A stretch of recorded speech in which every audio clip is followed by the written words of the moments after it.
More than 100,000 Americans have died as a result of COVID-19 since the first fatality was reported in the country less than 4 months ago.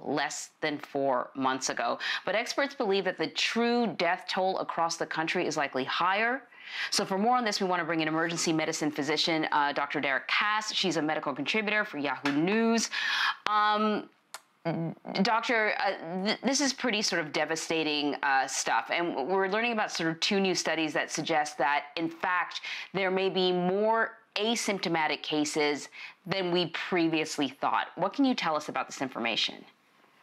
So I want to say that we've always known that we've been underreporting cases and deaths for coronavirus, mostly related to the testing availability and active infections. For example, in New York City, where I live, for many, many weeks, we told patients that we thought had the coronavirus just to quarantine themselves and isolate themselves because we didn't have the capacity to test anybody that wasn't being hospitalized. So there's a bunch of people in New York City, hundreds, maybe thousands, who had the virus, who now are trying to find via the antibody testing. The new study that just came out on a cruise ship in the Antarctica is actually very, very interesting for many reasons, because it shows a large number of asymptomatic patients who started becoming symptomatic after they were quarantined on a ship, finding out that it was from day 7, day 8 on, and they had been screened before they actually got on the ship.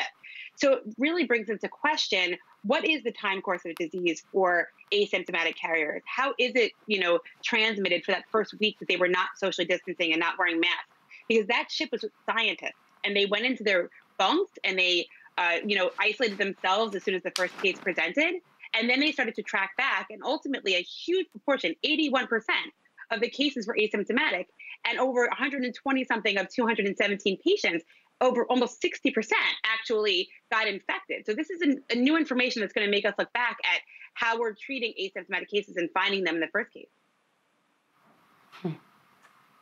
So, Doctor, the CDC says antibody tests could be used to determine if people have been infected in the past, but they could be wrong up to half of the time. It is recommended that they not be used to decide who returns to work.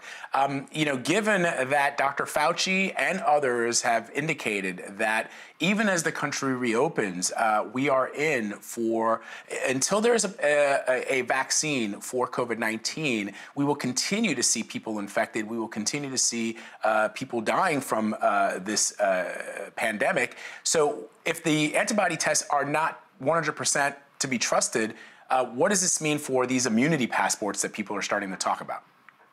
So the immunity passports, I think, is a thing of the past for now. And a lot of it had to do with how fast we brought these antibody tests to market and what we did as a decision, through the FDA, which was to bring onto market a bunch of tests that were not tested before they came out, saying if we put them into the market, we'd find the good ones and we'd find the ones that didn't work so well. So this is actually a known consequence of bringing things to market early. What it also shows us is that we have a lot more to learn about the antibodies and the immunity before we can actually use it to incorporate into how we're going to exist in our new economy. It doesn't mean that we need the vaccine to re-engage our economy. It means that this is not yet one of the metrics we can use.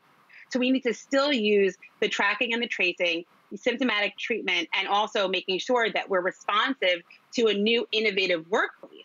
These antibody tests do have promise. We knew we weren't going to use all 70 different versions. We need to continue to learn which ones work, and then how can we use that in our new economy? It's just going to take more time. So you're in I was going to say unique position, but perhaps it's not all that unique, because not only are you a doctor treating people with COVID, but then you contracted the virus yourself. So then you also understand what it's like to be a patient. I'm wondering what that experience was like for you and how that has informed the way you treat COVID-19 now.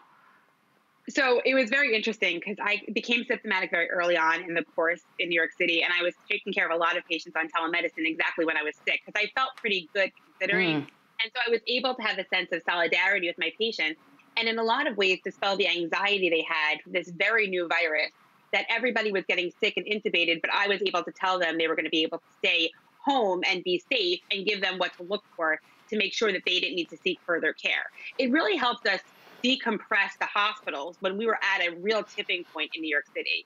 Look, I appreciate this virus probably more than other people because I've had it myself, but I've also seen the impact it had on our city, on our hospitals, on our economy, on our vulnerable populations. And I think that I don't want everyone to have such a personal experience with this virus that I did. I just want them to realize that we are absolutely in this together, and we only get out of this, not with a vaccine and not with magic medications, but with real public health measures together and moving forward, respecting what we're dealing with right now.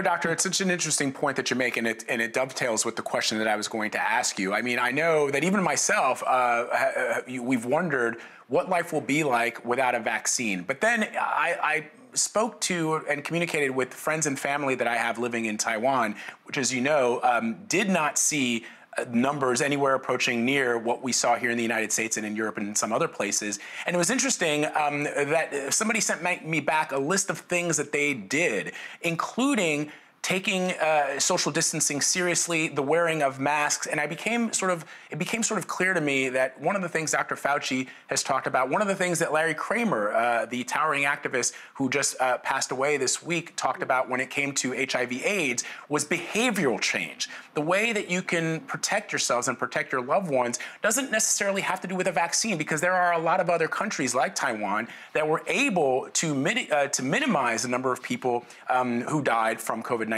because of behavioral changes.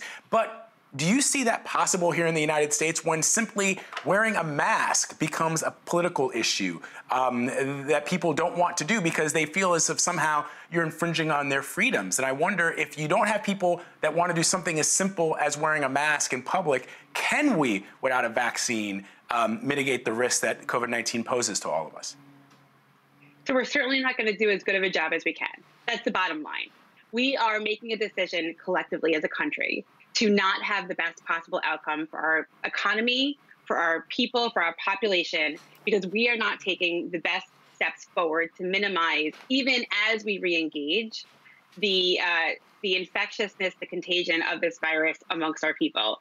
And we're in this together. So if there are states that are opening without public health metrics in place, even if I live in New York and we're doing it in a little bit more of a way that is scientific and based on data, I have to live with those consequences.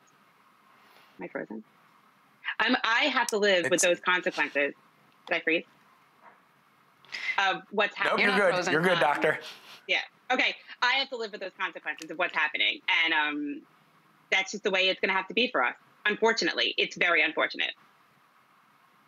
Hey, Dr. Kass, I bring up that you, but I just want to let everyone know that you wrote a really good op-ed about summer camps and sleepover camps and the concerns regarding COVID, because I know a lot of parents are talking about that right now. So check out her op-ed in the New York Times. Thank you.